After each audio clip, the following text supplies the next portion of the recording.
Now we're going to look at some landforms created via Aeolian processes, ones that we find here in Indiana, beginning with sand dunes. And so extreme northwestern part of Indiana, we find the Indiana dunes there on the shores of Lake Michigan. So let's begin with their definition as far as what are sand dunes, and they are wind-sculpted accumulation of sand. Notice sand, not silts and clays. And so the idea here is sand is less capable of being carried far distances, which is something we're going to come back to when we talk about the next type of landform. And so sand is a coarser or larger particle size than silts and clays. So sand dunes, is one of the other characteristics are they originate in areas that lack vegetation. So they're along the shoreline. We're going to see areas that lack vegetation as new sediment is being constantly brought to the beach via waves crashing in and moving that sediment. So that's going to be an area that we see lack of vegetation, so kind of that transition zone from more grassland areas, forested areas, and a shoreline, but also another place where we can find areas that lack vegetation are areas that used to be a lake, areas that used to be the floor or the shoreline of a lake. And that's definitely the case we're going to come across when we look at the Dunes National Park up in the northern part of the state. So where can we find areas that lack vegetation? A river delta, a lake shore, an ocean shore, or an ancient lake bed. So that's the characteristic we find in the northern part of the state of Indiana. Is the extreme northwestern part used to be the bottom of Lake Michigan. Lake Michigan used to be much bigger, but since then Lake Michigan has retreated, and so as it retreats, it then leaves behind the shorelines of an ancient, much bigger lake, which is the case of the Dunes National Park. So another thing we find are, we have this image. I don't know if there's a movie called Spaceballs, which came out in the 80s, and there's a big scene I remember from the movie where they spend the entire time walking across the Sahara, and it's nothing but sand dunes. Well, in the case of the Sahara, yeah, you see a lot of dunes, but very few deserts are actually sand dune covered. Other than the Sahara, there really aren't that many.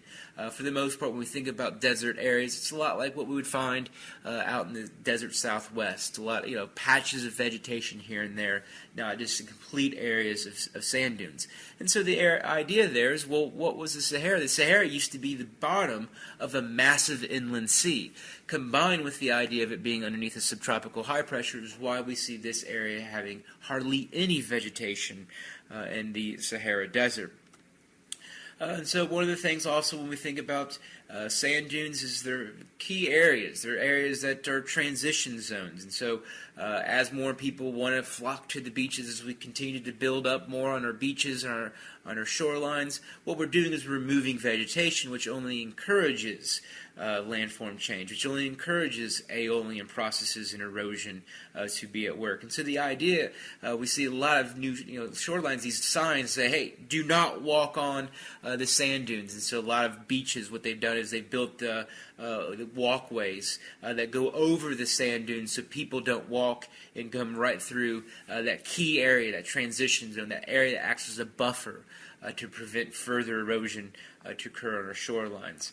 And so one of the things is dunes, they become larger when vegetation is removed, so don't walk through the sand dunes. Like I said, Indiana dunes we see as far as Indiana landforms.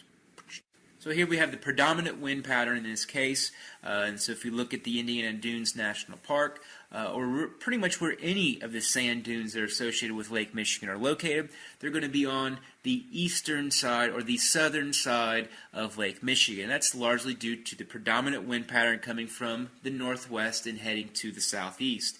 So when we see the dunes, we see more dunes on the Michigan side of Lake Michigan than the Wisconsin side of Lake Michigan.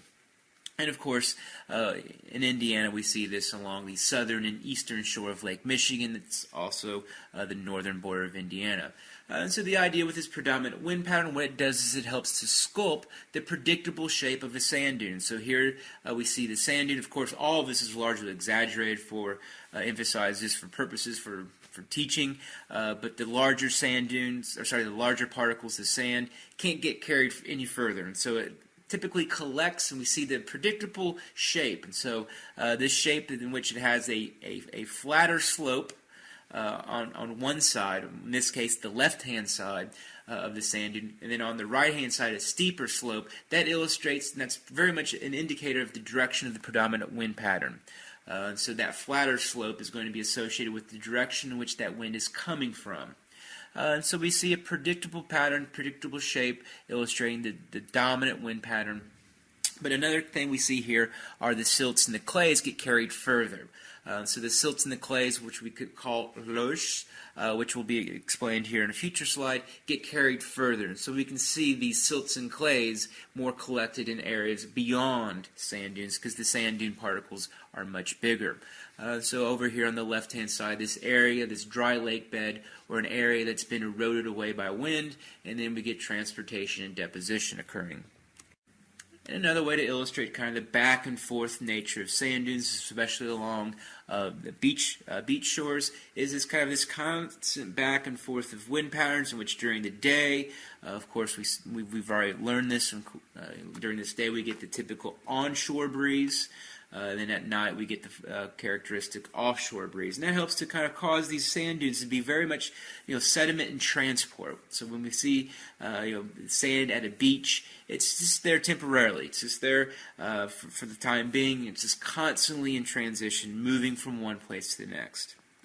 And we already know this: the offshore breeze that occurs at night. So going this back and forth, sculpting the sand dunes. And now we know why we see more and more of these signs. And here's an image from the Indiana Dunes, or those who've never been there. This is actually from looking down from the dunes.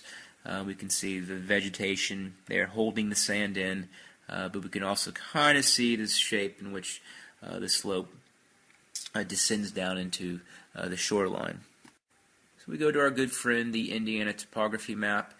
We've already explained, the rivers and all of that. Now we get to showcase the Indiana Dunes, which we find along the southern and eastern shores of Lake Michigan. This illustrates, we'll come back and explain this more when we talk about glaciers, but this just helps illustrate the idea that the Lake Michigan today, that as we see it, is actually smaller in size. And so when the glaciers came through here, scoured the landscape, what they then did is they didn't just go home and turn back the other way and go home. No, they just essentially melted in place. They just melted, and so when they melted in place, of course, they leave behind that massive amount of water. So that fresh water, which filled Lake Michigan, was historically called Lake Chicago way back when it was much bigger. Same with Lake Erie, kind of to the east of Lake Chicago. And more of the same. Retreat. And a little bit more like what we see today.